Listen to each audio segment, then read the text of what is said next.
What's up, man? Hope you're having a blessed one. Back with another one here. We got Psychopath lures cops in his house of horrors. Let's get into this one right here, man. Why are you assaulting me? I'm being assaulted. Assault! Assault! Assault! Rape! Rape! Rape! Sheriff's office!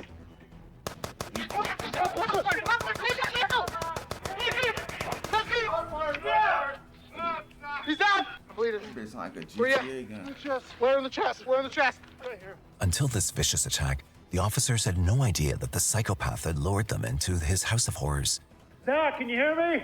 Zach, can you hear me? Hey, I'm going! Cover me! Shots fired! Cover me! Go, one down!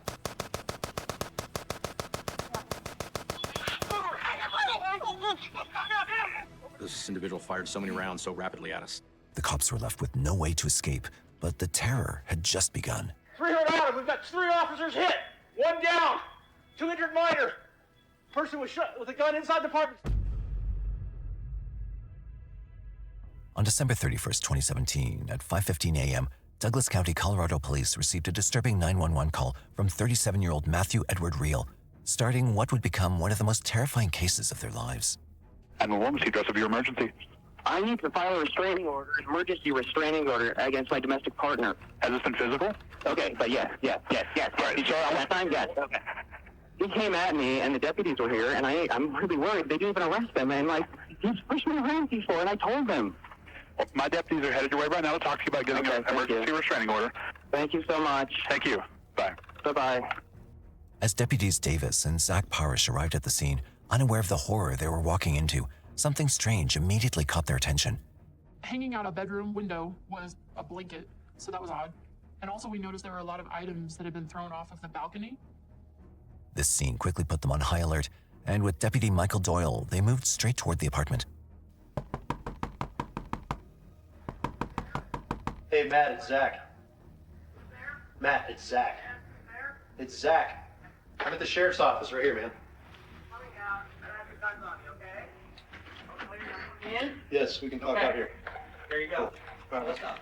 What's up? Are you okay? Yeah, well, I want to file a domestic restraining order against my domestic partner. Okay. Okay. As the door opened, Matthew was already recording them, and without much warning, things quickly turned into a confrontation. I just feel like you're really upset. I'm not Well, really I sure am, what's because going I on. was assaulted and you didn't help me. Who assaulted you? Tonight. Do you want me to give you a number you can call for the Douglas County Civil Division? I called him already and I said I want to file a domestic restraining order immediately. Well, Did you not get that message? Just... Okay, we're gonna take him. Okay. We're gonna take him. We're him one.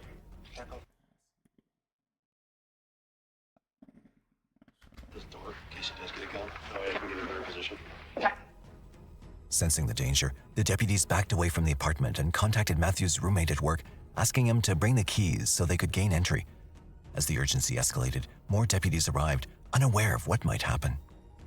We'd have one deputy with a lethal force option, so they had a handgun. Another deputy would have a less lethal force option, which is a taser, and then 2 of us would go hands-on.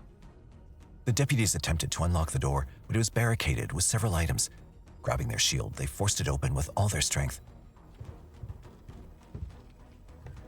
Sheriff's Department, I got a ton of guys. Okay. Matthew, come out!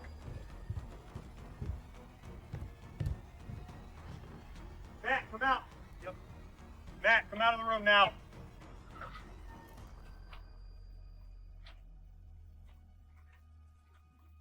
And just like that, the game of horror began. Open the door. Sheriff's office!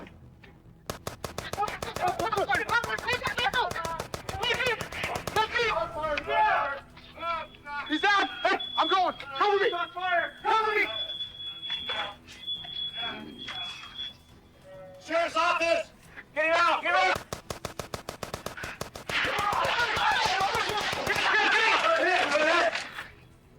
Fool got lit. I'm in the arm in the leg! We've got 3 officers! Fool ass got lit in that bed. He went stupid. Motherfucker went stupid.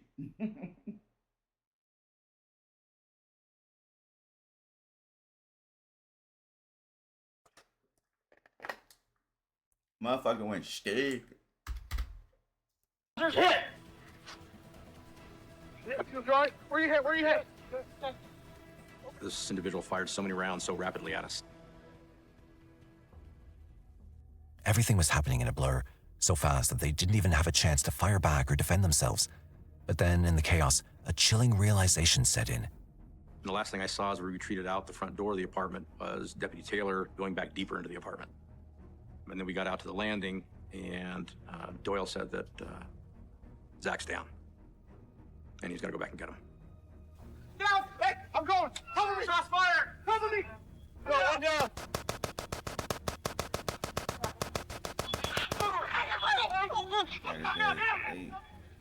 Zach say, I'm shot, I'm bleeding out. I'm going! Cover me! Shots fired! Cover me! And so I look to my left and I see Zach's down. My first thought is, my friend's down, I need to go get him. So I started crawling, or I grabbed his, I believe this was right boot, and I just pulled as hard as I could. I moved him probably 2-3 feet. That's when the next volley of rounds started coming out. But with a heavy gunfire, they were forced to leave without being able to bring deputies Davis and Zach with them to safety. 300 out. We've got 3 officers hit. 1 down. 2 injured minor. Person was shot with a gun inside the apartment still. All right, guys. Where's Davis? I'll see you, dude. She's inside with them. I was worried about Jeff because he had gotten shot in the chest, and Deputy Doyle was helping him out. Bleeding. Where you at? In the chest. Where in the chest? Where in the chest? Right here. The situation had already escalated to the worst. With Deputy Zach now trapped inside the hellish house, face to face with the shooter. I knew I couldn't get back to the front door. So I pushed further back into the apartment. I saw a window. I basically just shoved my palm through the window. And then at that point, I just jumped.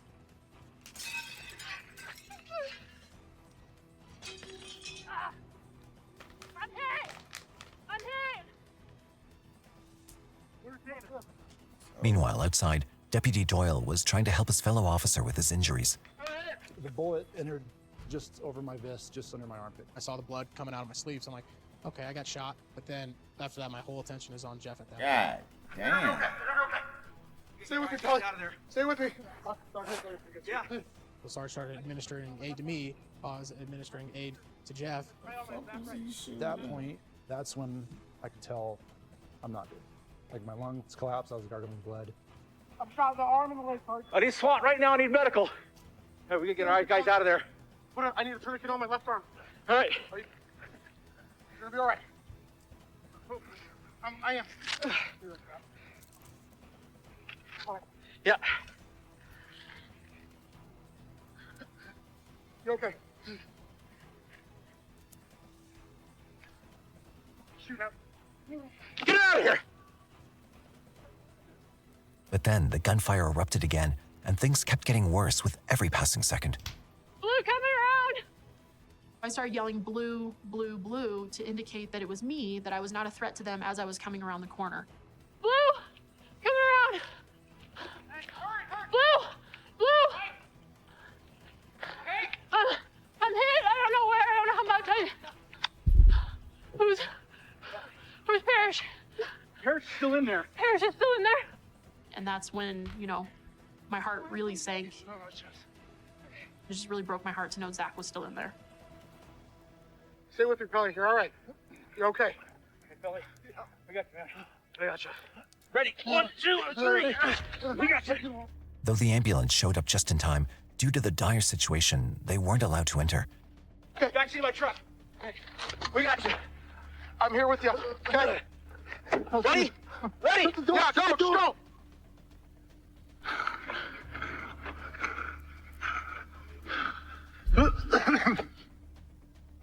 Two cops are here. Where? Here? Yeah. Back at the scene, Deputy Davis was the only one left behind, fighting and trying to handle everything on her own. I was pretty much completely by myself. That's a very lonely feeling. And all I have is just my handgun, and if he comes out and wants to start engaging with me, I'm in a very bad position right now. Why they leave her? Who's coming up behind me? I didn't want to turn and look, because if Matthew were to come out of the front of the apartment, I don't want to be vulnerable looking behind me. Right behind you. Okay. Wayman? How you doing? I don't know. I have an officer down, shot in the arm. Bring me a car so I can get her out of here. Oh, nobody got her. Well, they left Shawty. That's crazy. But she couldn't hold on for much longer. One shot in the arm. Got another one shot? Yeah, she's shot in the arm. How did this just happen? I can't believe this just happened. It's kind of a shock. My only thought was, how do we get Zach out of this situation? More SWAT team members quickly arrived as Deputy Zach was still inside the apartment with Matthew, and no one knew what more was waiting for them. You hit the door barricaded, the main door. Got the door barricaded? We blew through that, we blew through it. As soon as you come in, the hallway to the right, that's his bedroom, that's where he is. Zach, can you hear me? Zach, can you hear me? Let's go back. Let's go back. Come on. Our officer's down inside. He's got a radio. He's got Parrish's radio. Despite a battalion of well-trained police officers at the crime scene, Matthew was out of control. Deputies quickly realized that he had access to CCTV cameras, which allowed him to track their every move, leaving them no chance to strategize. To make matters worse, he'd somehow gained control of Deputy Parrish's two-way radio and therefore knew their tactics before they could act. We knew that we had to stop that communication because he could figure out where we were and target us. Parrish, can you hear me? Well, sure, no, I'm not getting any answers from our deputy. I can hear his radio inside. I can hear the suspect reloading.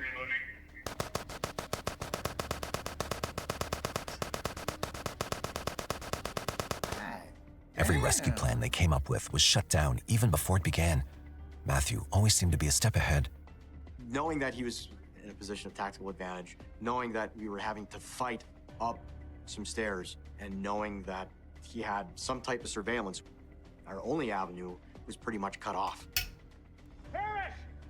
So we had to think of something different in order to get to Zach. After multiple gunfire exchanges and failed attempts, the chase to stop Matthew continued.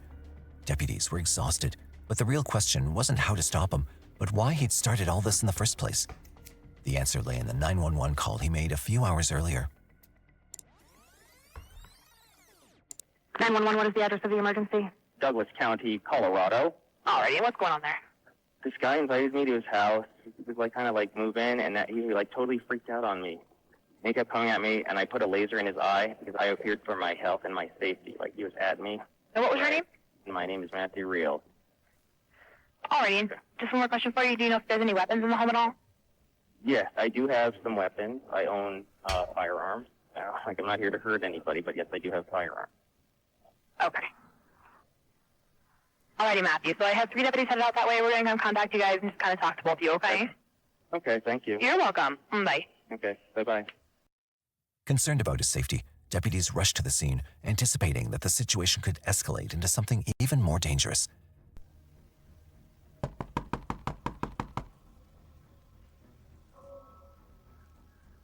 Okay, hello. Hey, how are you? Good. What's going on tonight? Yeah, well, my roommate freaked out on me and Okay. came at me. I even put a laser in his face, and I'm surprised Okay. he didn't go and call the police or go to the hospital. Stay where you're at right there, sir, for me. Why don't you come out here with this guy right here? So why did the police get called out here? I called him Then why are we out here tonight? What's going because on? he's going crazy. Okay. He came at me. So when I asked in you- my room, I'm trying to explain to you, and you're not listening. Why aren't you listening? The moment deputies stepped into the scene, they noticed something odd: Matthew's unsettling behavior. Instead of helping them piece together what had happened, he continued arguing with them while offering no helpful information. Go ahead and step down the stairs. Let's go. No, I want to. Downstairs. Let's go. Behavior didn't seem right. He's kind of antagonistic. It's rare to have somebody call us to show up and then not cooperate with simple things like, who are you? What are we doing out here? Why did you call? No, when I asked you what's going on tonight and you said nothing. Nothing. I was doing nothing. That was the plan. No, I didn't ask what you were doing. I said, what is going you on said, tonight? What's going on? I thought nothing's going on. Then why did the cops get called out here? Because I called them. Okay, so why did you call the cops? Because he came at me. And I So believed that's him. I was what's worried going about on. his safety. That's I was what's worried about his going on. safety. Yes, okay, you got me. You got me. Meanwhile, Deputy Parrish briefly mentioned Matthew's roommate regarding the accusations Matthew had made against him. Okay. So, what's he upset about? I was asking him, what time is it? Okay. What time is it? Okay. And he freaked out. According to the roommate, it had all begun with a seemingly harmless question that had somehow set off Matthew. He hadn't even finished speaking when Officer Parrish heard. Nigga said, I said, what time is it? What time is it? And he went off. Nigga, go look at a goddamn clock, bitch. I ain't no clock. Nigga, go find a clock, nigga. Get out my goddamn face. Matthew calling out for help. Why are you assaulting me? I'm being assaulted. Assault, rape, rape, rape. Without any delays, he rushed downstairs to assess the whole situation. What's your driver's license? It's none of your business. Actually, it is because you called no, us I out was just here. in there. You just took me down the stairs.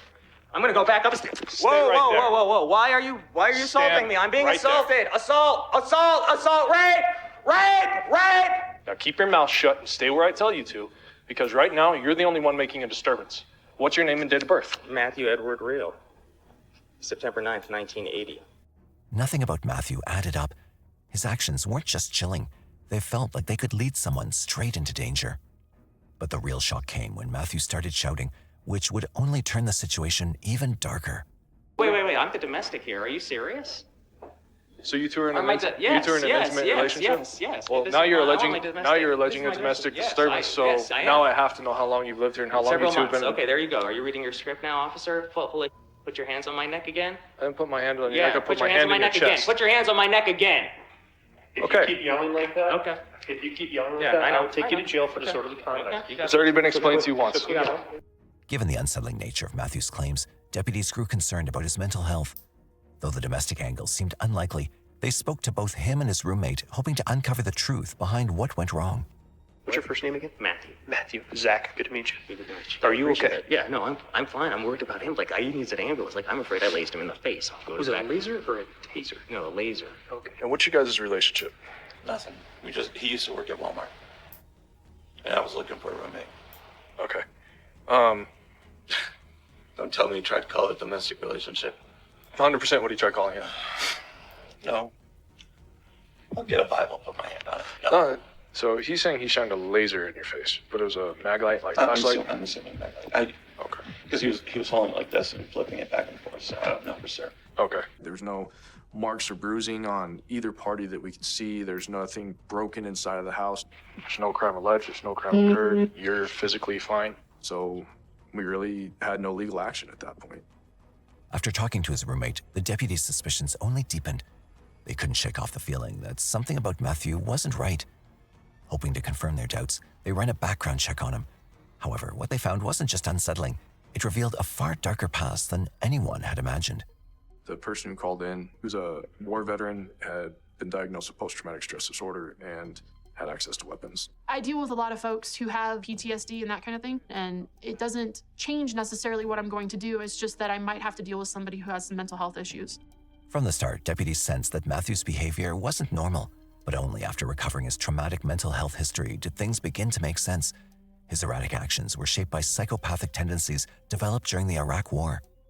He was doing all kinds of things that were clearly indicative of a mental health crisis. Are you okay? Yeah, well, He was not able to make rational decisions just based upon the things that he was doing. I said I wanted to file a domestic restraining order immediately. Well, did you not get that message? And that's when Zach made the decision. We're going to take him on an M1 hold.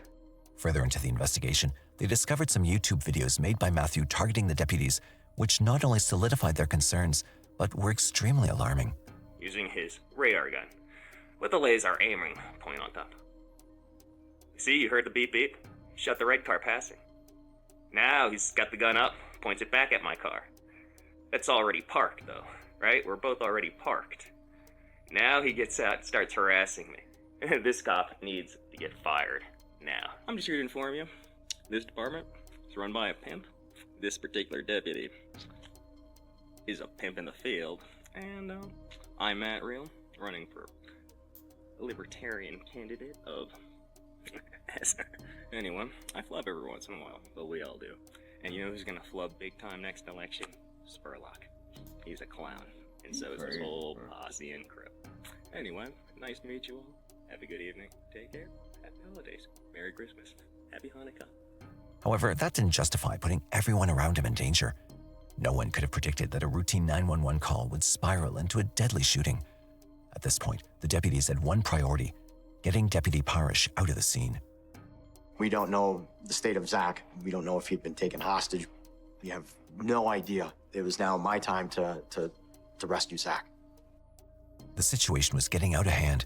To keep things in control, The neighbors were evacuated immediately, while the deputies devised a new plan to rescue Deputy Parrish. We determined that the best way to get to Zach was through the apartment that was across the landing from where Zach was located. So we employed a ladder to get up to the balcony of that apartment.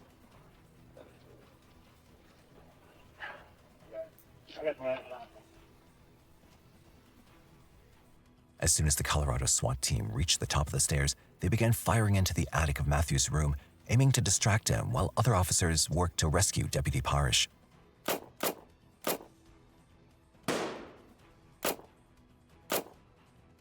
After nearly 2 hours of continuous rounds of gunfire, the team finally found a chance to rescue Deputy Parrish from inside the house.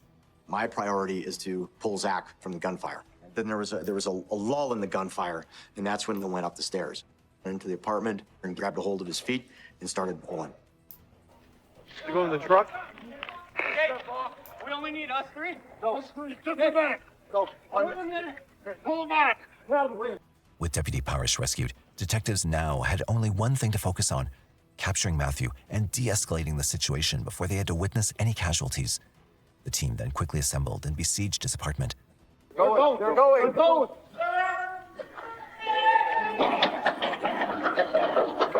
Third drive. As soon as they broke into the house, they confronted Matthew. The SWAT team did everything they could to defuse the situation, but in the chaos that followed, Matthew was shot and killed.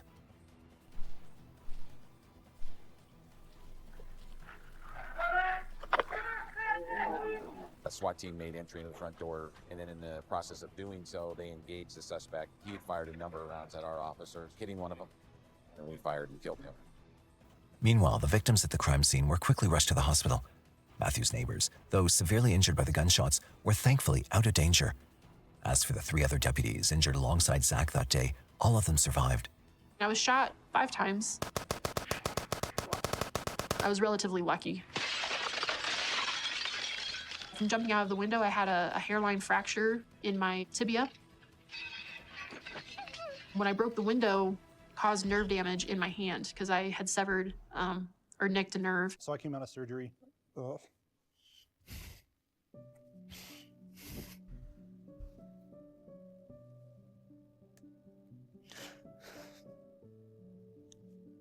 But I kept asking, how's Doyle? He's fine, he's downstairs. How's Taylor? She's fine. And then kind of when I asked about Zach, it kind of, and then finally they. Officers were left in utter shock when some devastating news came in. Deputy Zach hadn't survived the sheer brutality of the event. He reminded me a little bit of me, I think, to some degree, when I was that age. Young and eager, but he was very dedicated. He was a good officer. Zach had passion, and it wasn't passion to throw people in jail. It was passion to help. It was passion to do his job. He wanted to change the world, and if he changed it one person at a time, he would do it. He was a great cop. For everyone involved, it was a nightmare. The officers were left in shock and pain after witnessing Matthew's madness. In less than 24 hours, he'd fired 358 damning rounds of gunfire. Moreover, a search of his apartment revealed a small arsenal of powerful weapons, including an M16, an M4, and a Glock pistol, far too dangerous for anyone, especially someone like Matthew, to possess. Later, it was revealed that Matthew had completely given up on his medication, which only worsened his mental health conditions, ultimately leading to this deadly event. Man, I'm going to end this one here, man. Y'all got like, comment, subscribe, wrap it. But that's one. See y'all on the next video.